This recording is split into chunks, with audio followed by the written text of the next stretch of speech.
Les types d'emballage et packaging disponibles sur le marché national, mais également ceux destinés à emballer les produits commercialisés à l'étranger, tous exposés au même endroit à l'occasion d'un salon.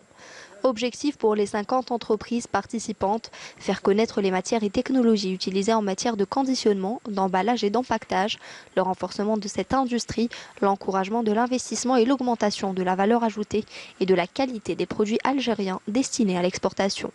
Notre participation au salon vient pour donner des solutions à tous les opérateurs économiques en termes d'emballage. Tous nos produits sont fabriqués à partir d'un papier 100% recyclé.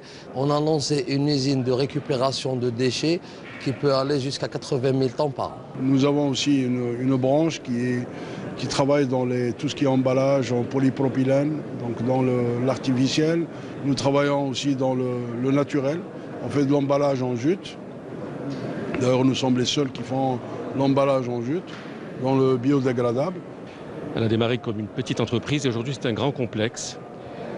Et nous balayons 3 domaines essentiels. L'emballage agricole, l'emballage pharmaceutique, troisièmement l'édition des livres. Nous possédons plusieurs certifications ISO, certifications internationales, c'est d'ailleurs ce qui nous permet de travailler avec des groupes étrangers, notamment dans le pharmaceutique. Et ces mêmes groupes pharmaceutiques nous ont demandé de fournir certaines de leurs unités dans le monde et même en Europe. Les opérateurs économiques l'ont bien compris, l'emballage ne sert pas seulement à protéger le produit pendant le transport, il revêt aussi une importance majeure dans sa commercialisation, lui conférant un avantage concurrentiel. Il est un élément central dans toute stratégie marketing. Comme vous le constatez, la majorité des exposants fabriquent de l'emballage en carton et en plastique. Nous enregistrons une faiblesse dans la fabrication des produits de verre.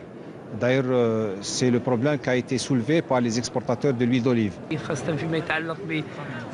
En ce qui concerne la production de contenants en verre, nous avons enregistré un grand manque, ce qui représente un nouveau défi à relever pour le ministère du Commerce et le ministère de l'Industrie, avec l'aide bien sûr des opérateurs économiques activant dans le domaine. Cet événement économique s'étendra du 12 au 15 février. Des rencontres seront organisées regroupant les exportateurs dans la filière emballage et les représentants des instances publiques pour écouter leurs préoccupations et propositions en vue de mieux les prendre en charge.